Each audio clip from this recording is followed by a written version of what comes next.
now. We're in this recession.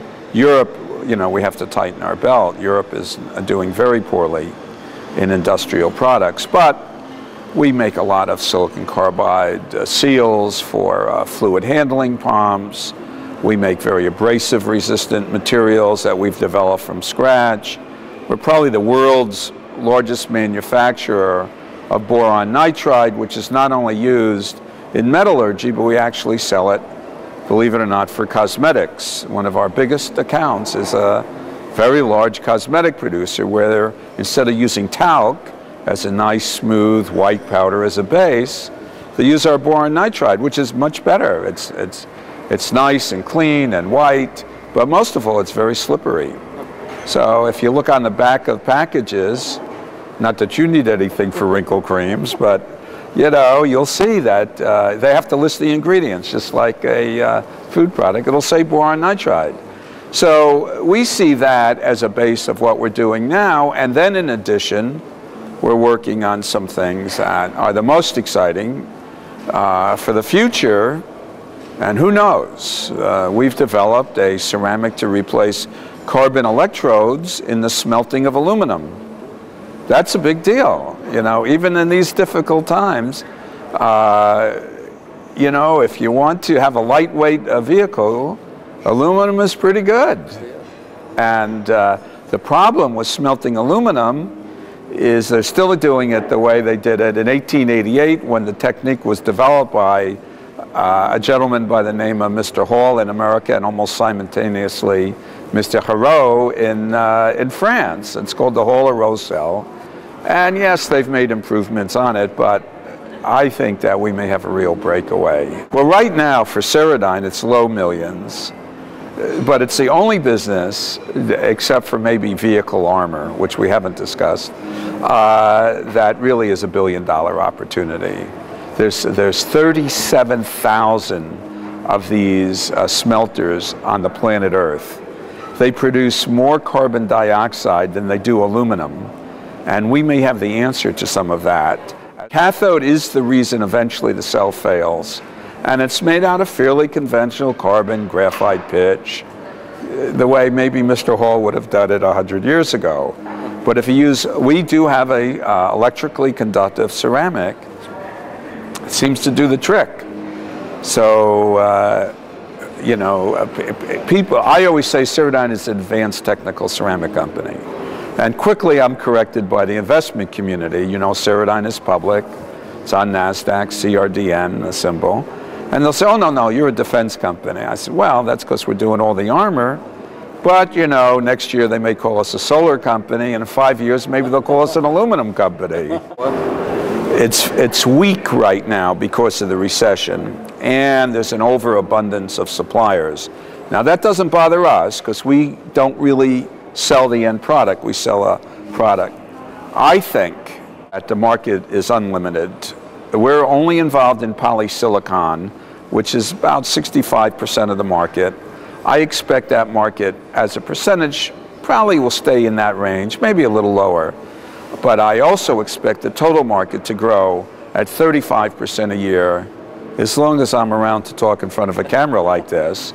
And we're going to be there.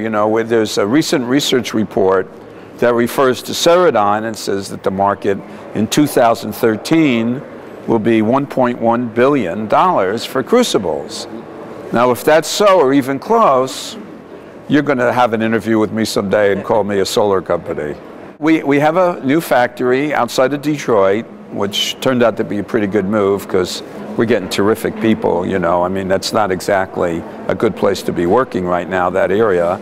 So we've gotten the cream of the crop. Oh, absolutely. And these great vehicle engineers, because when you get into vehicle armor, you got to know a lot about the truck or the car or the combat vehicle. You got to know enough about that and hinges and structural elements as you do about the armor. So we have a very nice facility there, and the reason I mentioned it earlier is because of the dollars. You get on one of these programs and it's very large just because it's very expensive to do. you know, the total armor for on ceramics for a soldier is less than $1,500. It could easily be, for a big vehicle, hundreds of thousands of dollars. So our vehicle inventory in the United States is pretty banged up. They're not going to bring most of the vehicles back from Iraq. It's very rough conditions over there. And there's something called the LTAS, Long-Term Armor Strategy. The United States government has defined, and we have a ceramic solution that meets the LTAS requirements. So the real issue will be the ability. We won't make a vehicle. We'll supply them, but it's a much more sophisticated, because you got to somehow you have to have attachments. Where body armor, you just let it fit into the outer tactical vest. Here you got to be able to. You make a door plate. It better fit in that door and leave room for the handle and the hinges, and to be able to survive. So there's a lot more engineering in that league, and we're working on all of these. The real question will be is how much of ceramics you're going to be using, because there you have to pay a premium for the loss of weight. On a soldier, you'll do it in a heartbeat, because a guy just can only carry so much. On a vehicle, you got to say, well, if it's a little heavier, we'll just maybe add some stronger springs. The movement seems to be going towards lighter weight. We're working on a vehicle that is really a hot vehicle. We don't make it, and I won't disclose who it is, but I mean, it goes 85 miles an hour, it stops on a dime, it's got a big gun on the top, and they just want lightweight, and we're going to give it to them. I think things are tough.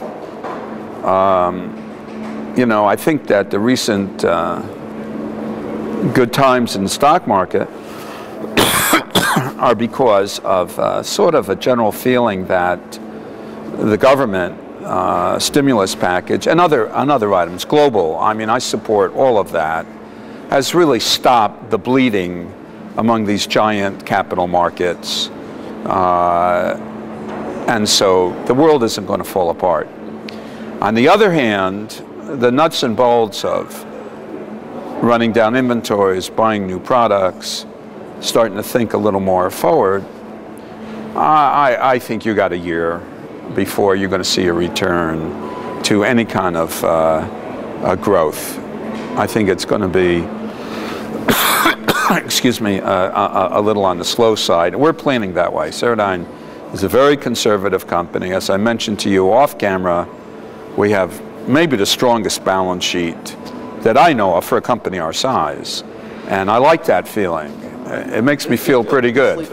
I've been on the other side of things in the 80s. I'm okay, and Ceradyne is very good.